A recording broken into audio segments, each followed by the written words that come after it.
pemirsa, salam sehat untuk kita semua. Jumpa lagi bersama saya Jana Miani dalam program Teras Negeri. Program Teras Negeri ini dapat Anda saksikan di kanal YouTube Tempo.co.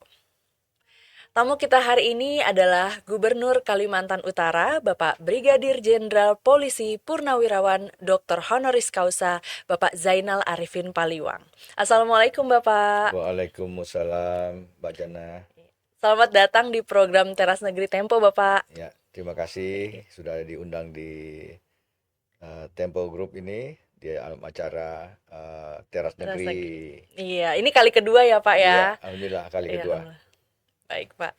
Sebelum berbincang dengan Bapak Zainal Arifin Paliwang, saya akan menyampaikan sekilas profil beliau. Bapak Zainal Arifin Paliwang lahir di Makassar 6 Desember 1962. Beliau dilantik sebagai Gubernur Kalimantan Utara pada 15 Februari 2021. Bapak Zainal Arifin Paliwang pernah menjabat sebagai Wakil Kepala Kepolisian Daerah Kalimantan Utara pada 2018 hingga 2020. Dan penyidik tindak pidana utama Badan Reserse Kriminal Mabes Polri. Dalam memimpin Provinsi Kalimantan Utara, Bapak Gubernur Zainal Arifin Paliwang mengusung visi terwujudnya Provinsi Kalimantan Utara yang berubah, maju, dan sejahtera. Nah, apa saja perubahan yang sudah dibawa oleh Bapak Gubernur Zainal Arifin Paliwang dalam satu periode ini? Dari catatan saya, pemerintah Provinsi Kalimantan Utara berhasil meningkatkan Indeks Pembangunan Manusia atau IPM dari 71,83 poin pada 2022 menjadi 72,88 poin di 2023 atau naik 1,05 poin. Tingkat pengangguran terbuka turun dari 4,33% di 2020 menjadi 4,01% di 2023. Angka kemiskinan ekstrim juga turun sebesar 0,23% dari 0,86% pada 2021 menjadi 0,63% di 2022. Dan angka kemiskinan ekstrim ini lebih rendah dari rata-rata nasional, yakni 2%. Lantas, apalagi perubahan yang terjadi di Provinsi Kalimantan Utara? Langsung saja saya berbincang dengan Bapak Gubernur Zainal Arifin Paliwang. Oke Bapak, tadi saya sudah menyampaikan beberapa indikator pencapaian pemerintah Kalimantan Utara selama 4 tahun terakhir Bapak. Silakan Bapak menambahkan lagi Pak, prestasi apa saja sih Pak yang sudah ditorehkan untuk masyarakat Kalimantan Utara?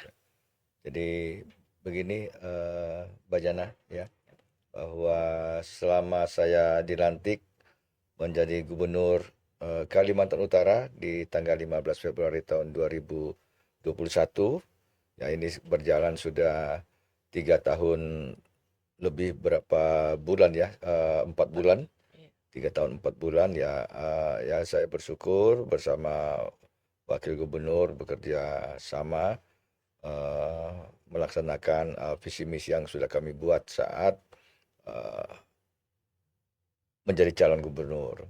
Dan selama 3 tahun ya apa yang sudah disampaikan tadi itu oleh Mbak Jana itu betul ya, bahwa setiap tahun kami dapat menurunkan angka kemiskinan, kemudian meningkatkan indeks pembangunan manusia (IPM) itu dari tahun 2021 ke 2022 itu 1, sekian persen kami tingkatkan. Demikian juga di tahun 2022 ke 2023 juga itu 1, sekian persen. Jadi setiap tahun ada peningkatan indeks pembangunan manusia. Demikian juga angka kemiskinan kami bisa tekan, kemudian pengangguran kami bisa tekan juga karena dengan masuknya beberapa industri-industri besar ya di Kalimantan Utara, ini menjadi peluang bagi putra-putri kami yang saat itu belum mendapat pekerjaan. Kami berikan mereka pembekalan, memberikan mereka pelatihan, ya baik itu pelatihan kerja ataupun dari segi bahasa juga kita latihkan mereka itu yang kita utamakan di sana adalah bahasa Mandarin dan bahasa Inggris. Mereka kita latih selama 1 tahun bergelombang dan ini bekerja sama dengan beberapa perusahaan yang ada di sana. Jadi ya di samping itu juga stunting ya stunting juga kita bisa setiap tahun dapat menekan angka stunting di Kalimantan Utara. Oke. Dengan banyaknya prestasi ini pasti banyak usaha juga ya Pak untuk memajukan Kalimantan Utara. Nah, saya pengen tahu Pak strategi apa yang Bapak sudah terapkan dalam memperoleh keberhasilan tadi Pak. Ya. Jadi strategi-strategi yang kami sudah buat di Kalimantan Utara, salah satunya misalnya untuk menurunkan stunting ya di Kalimantan Utara, ya kita eh, berikan ke posyandu-posyandu di seluruh Kalimantan Utara itu bantuan-bantuan makanan, minuman yang bergizi untuk anak-anak balita, termasuk juga kepada ibu-ibu hamil, ibu menyusui, kita berikan vitamin mereka, kita berikan jadwal untuk datang ke posyandu untuk rutin melakukan kontrol terhadap anaknya, ya kemudian di situ dilakukan penimbangan tinggi badan, kemudian diberikan suplai vitamin lah dan makanan yang bergizi untuk anak-anak itu. Jadi memang dari sejak dini ya Pak Ya, udah dan ini juga kan keterlibatan dari PKK seluruh kabupaten kota yang ada di Provinsi Kalimantan Utara, termasuk juga ibu-ibu dari Bayangkari, kemudian dari Persit, dari Jala Selastri, dari Dharma Wanita. Dharma Wanita ya pastinya ya. Oke, baik Bapak. Nah, Bapak ini kan pernah menjabat sebagai Wakil Kepala Kepolisian Daerah, Pak, di Kalimantan Utara di periode 2018 sampai 2020.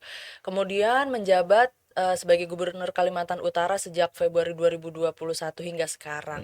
Nah, bagaimana Bapak tetap menjalin kedekatan dengan masyarakat di Kalimantan Utara dengan kondisi geografis yang begitu menantang, Pak?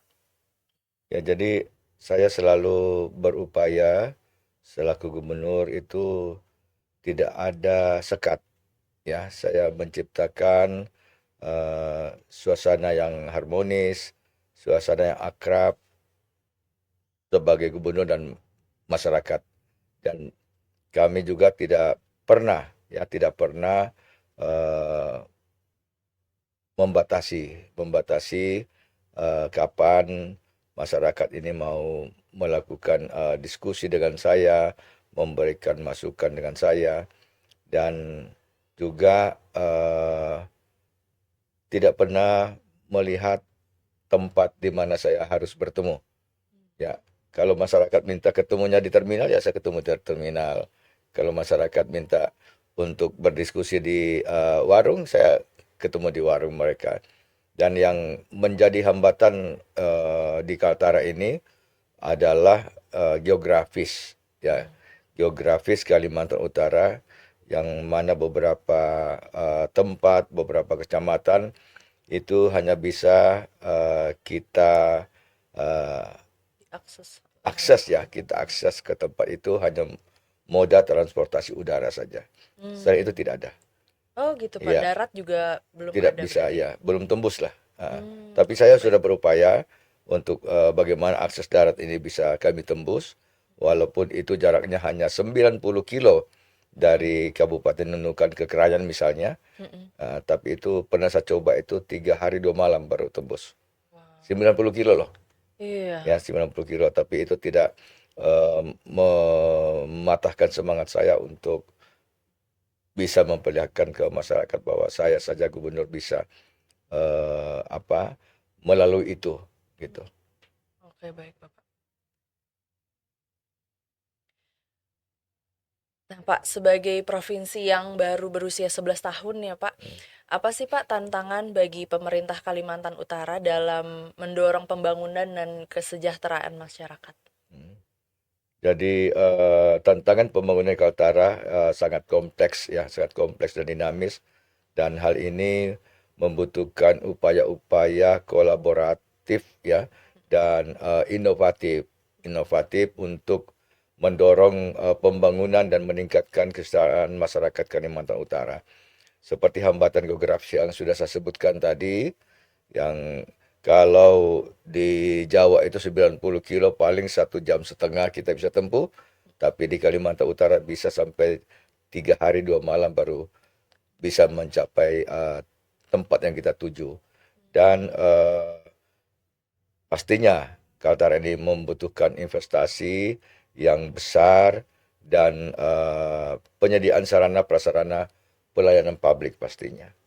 Oke, baik Pak.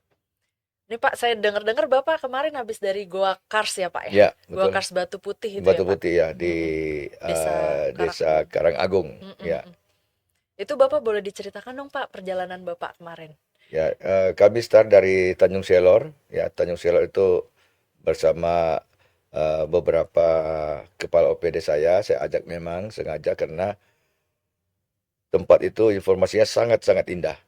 Makanya saya ajak beberapa kepala OPD, kemudian kami menggunakan sepeda motor ya, touring sepeda motor sampai ke lokasi, dan memang akses masuknya itu yang eh, sangat becek, apalagi saat itu hujan, sebelumnya kami tiba hujan sehingga sangat becek, dan saya menggunakan motor bersama beberapa kepala OPD dan pencinta alam di sana.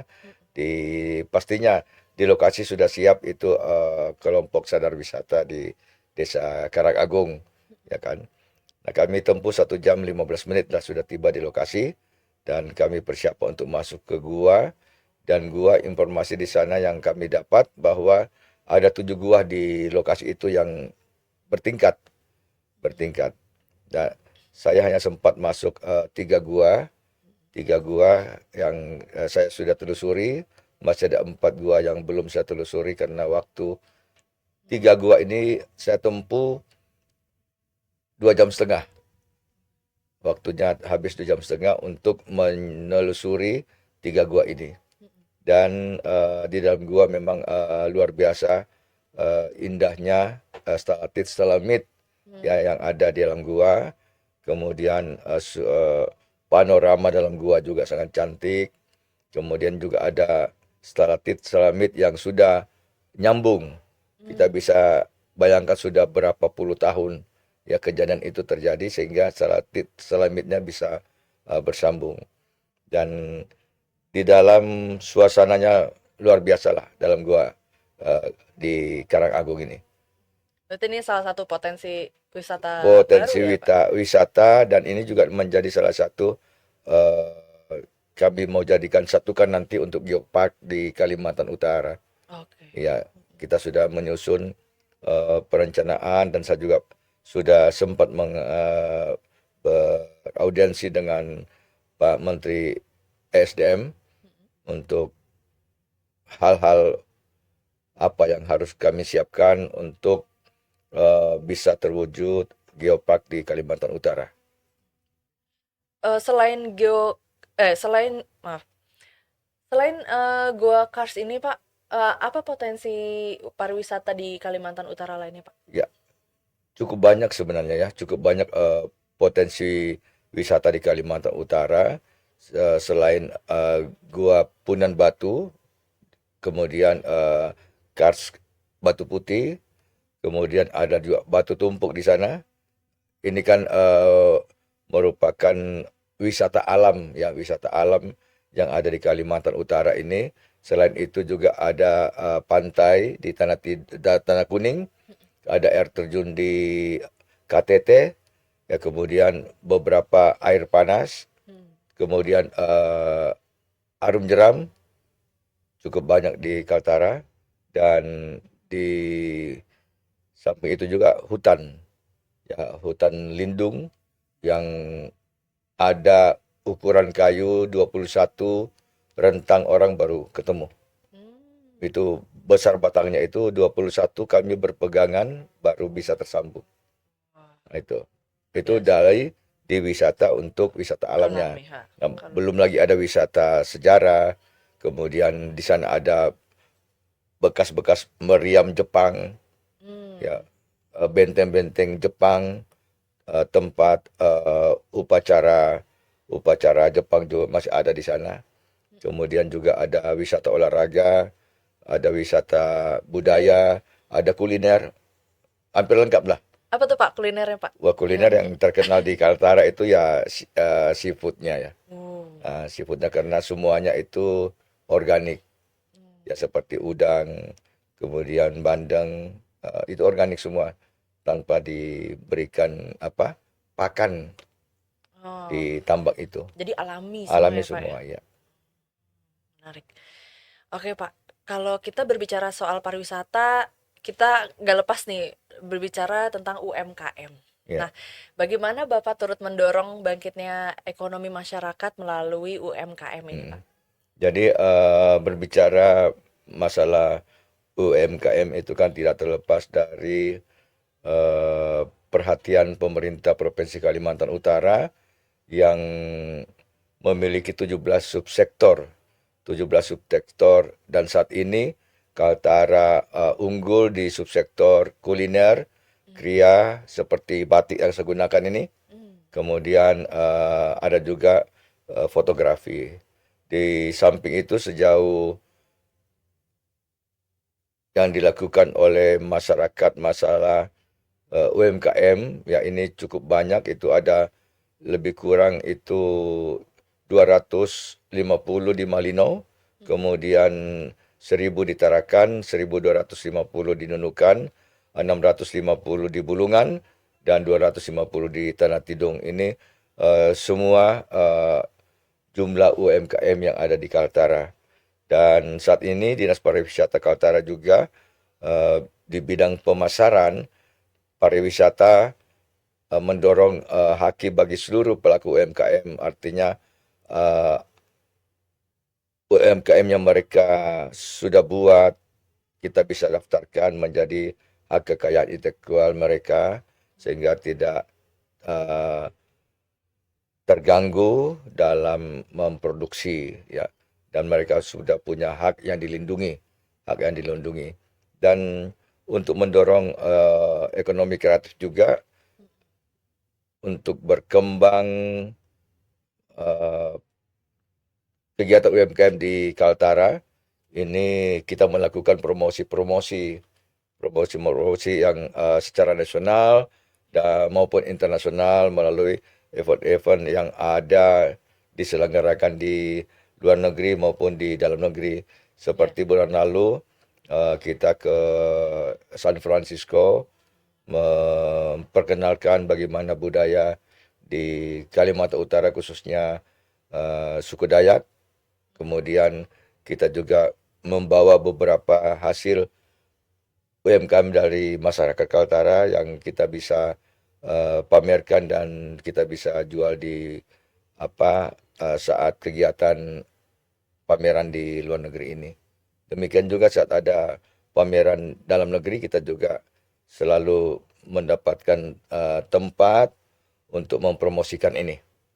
Oke, baik. Nah, di samping itu juga kita sudah membuat peraturan gubernur ya untuk menguatkan kita membuat peraturan gubernur yaitu peraturan gubernur nomor 21 tahun 2021 ini tentang pedoman bagaimana penggunaan batik khas ya Provinsi Kalimantan Utara. Jadi di sana kami itu wajib menggunakan batik saat hari kerja di hari Kamis dan Jumat. Nah, kemudian juga ada Pergub nomor 25 tahun 2021 tentang pengembangan pangan lokal di Provinsi Kalimantan Utara. Jadi hasil-hasil panen petani seperti jagung, ubi, kemudian kacang, itu kita banyak membeli di pasar untuk kita konsumsi di meja-meja kantor kita, Hmm. gitu. Jadi memang dukungan untuk UMKM begitu besar ya Pak ya Insya Allah dari ya. pemerintah ya Pak. Oke baik Pak. Eh, Pak, Provinsi Kalimantan Utara itu kan berbatasan dengan Sabah dan Sarawak di Malaysia. Ya. Bagaimana pemerintah Kalimantan Utara menjaga NKRI baik dari sisi keamanan, Hmm. ketahanan ekonomi, dan kebanggaan atas kekayaan yang dimiliki oleh bangsa Indonesia? Hmm. Ya, jadi Kaltara ini memiliki perbatasan laut ya maupun perbatasan darat. Nah, kita di wilayah perbatasan sudah ada satu batalion yang menjaga di beberapa titik-titik koordinat yang sudah ditentukan untuk menjaga perbatasan kita. Kita dari saudara-saudara kita dari TNI Angkatan Darat yang tahun ini itu dari batalion ya, batalion dari Sidoarjo kalau nggak salah dari Jawa Timur. Mm. Ini nanti mungkin 1 tahun akan berganti lagi personilnya ya, dan setiap saat perbatasan kita selalu dijaga oleh TNI, termasuk juga di wilayah perairan ataupun di wilayah laut. Ya, ini harus kita perketat untuk eh, menjaga eh, jangan sampai yang masuk hal-hal yang kurang baik dari perbatasan, karena di situ sangat rawan misalnya masalah narkotika, Hmm. ya kemudian senjata api, kemudian barang-barang ilegal lainnya, ya sehingga memang perlu dijaga ketat untuk menjaga perbatasan kita. Dipastikan aman lah ya Pak ya Insya untuk Allah aman dan memang panjang perbatasan ini 1000 lebih kurang 1.500 kilometer. Oh, panjang Hmm. sekali ya Pak. Oke, baik Pak. Nah Pak, saya dalam beberapa kesempatan sering sering melihat Bapak menggunakan ikat Singal, kepala, ya, iya, sesingal ya Pak iya, namanya ya. sesingal ya. Itu maknanya apa tuh Pak? Sesingal ini merupakan seni lipat dari masyarakat suku Tidung yang ada di Kalimantan Utara. Dan posisi ini ada yang tajam ini. Heeh. Ini ada yang sebelah kiri, ada sebelah kanan. Dalam penggunaannya ini biasanya menandakan ya eh, pada zaman dulu setiap penempatan kuncup ini berkaitan dengan kegiatan dilakukan oleh pemakainya. Ya, Mm-mm. jika berada di sebelah kiri menandakan bahwa yang bersangkutan sedang atau akan melaksanakan berburu di hutan. Oke. Kalau di sebelah kanan itu menuju pulang sudah selesai berburu. Oh, ada Nah, tandanya ya. bentuk singal ini juga berbeda sesuai kedudukan atau kastanya. Oke. Namun sekarang sudah disamaratakan untuk menjunjung kesetaraan namun tidak menghilangkan sejarah maupun adat istiadat.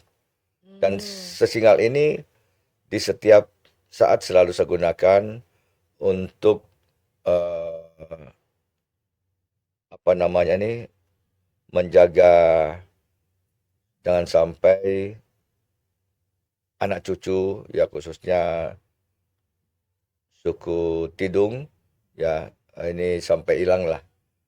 Jadi Pelestarian ya budaya ya Pak. melestarikan, ya menjaga, melestarikan, dan saya sebagai gubernur di Kalimantan Utara bisa memberikan contoh lah.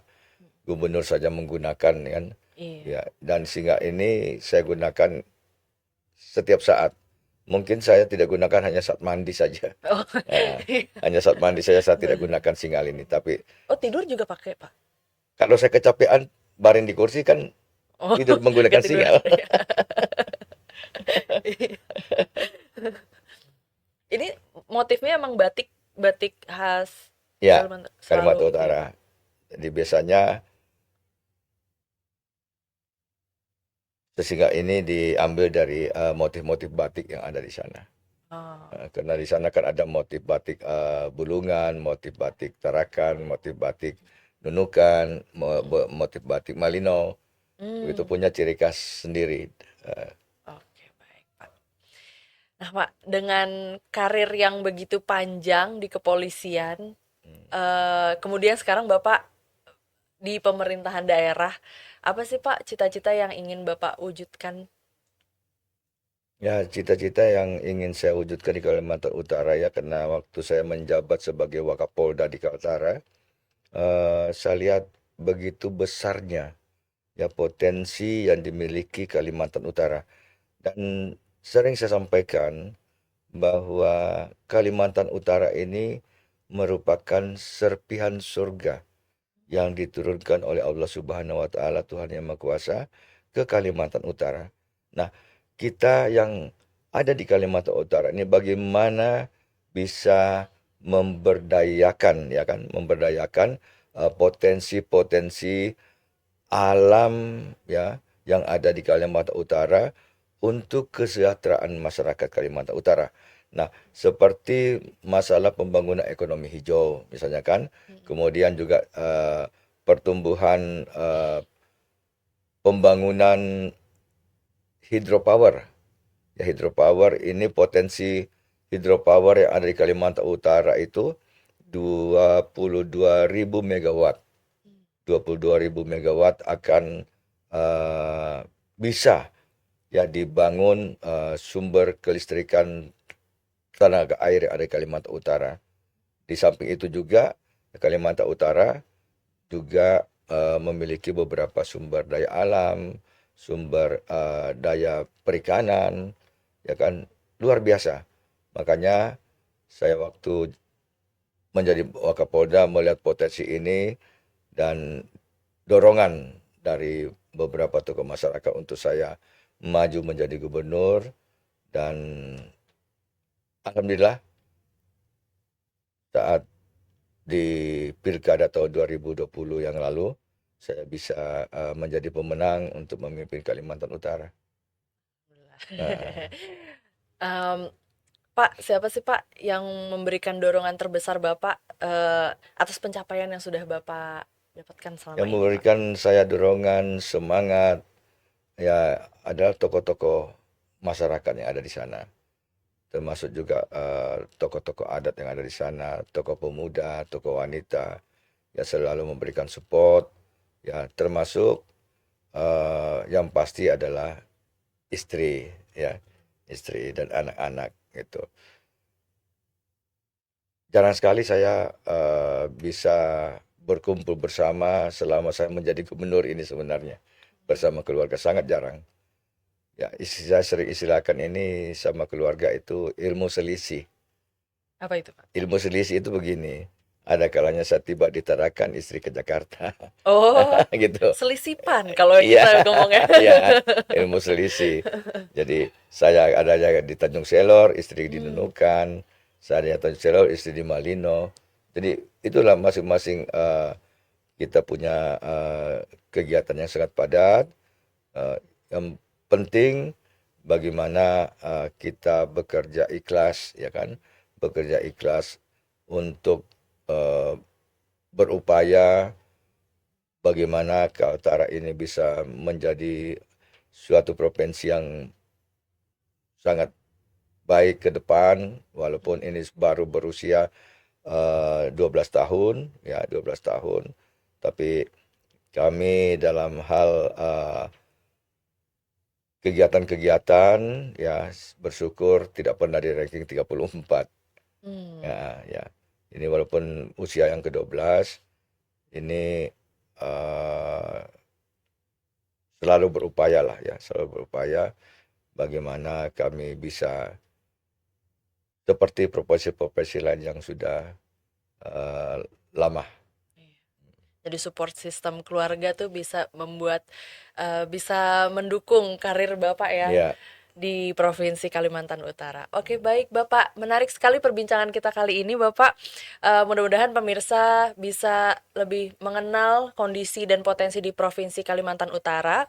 Dan pemirsa, sebelum saya menutup acara Teras Negeri kali ini, mari kita dengarkan pernyataan penutup atau closing statement dari Bapak Zainal Arifin Paliwang. Mungkin Bapak, apa harapan Bapak untuk Provinsi Kalimantan Utara ke depannya, Pak? ya. Harapan saya adalah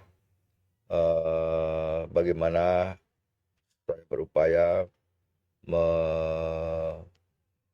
guide investor-investor itu ya, investor-investor untuk datang berinvestasi di Kalimantan Utara karena Kalimantan Utara ini potensi yang sampai tadi potensi alamnya luar biasa dan kami memiliki komitmen dalam pembangunan ekonomi hijau dan saya juga optimis pertumbuhan ekonomi di Kalimantan Utara akan meningkat yang saat ini tengah dibangun proyek strategi nasional industri hijau di Kalimantan Utara dan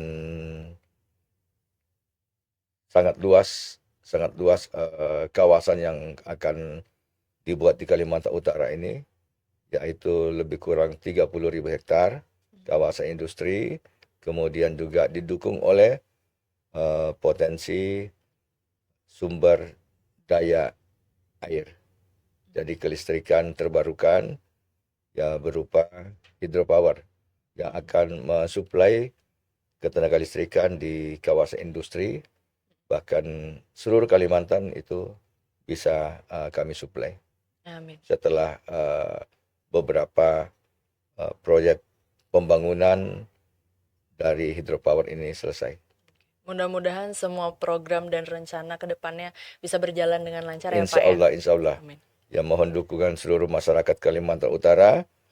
Mari kita bersinergi, berkolaborasi, bekerja sama, saling bantu-membantu, kekurangan saling menutupi, dan semoga seluruh masyarakat Kalimantan Utara bisa menikmati masa depan yang sangat baik.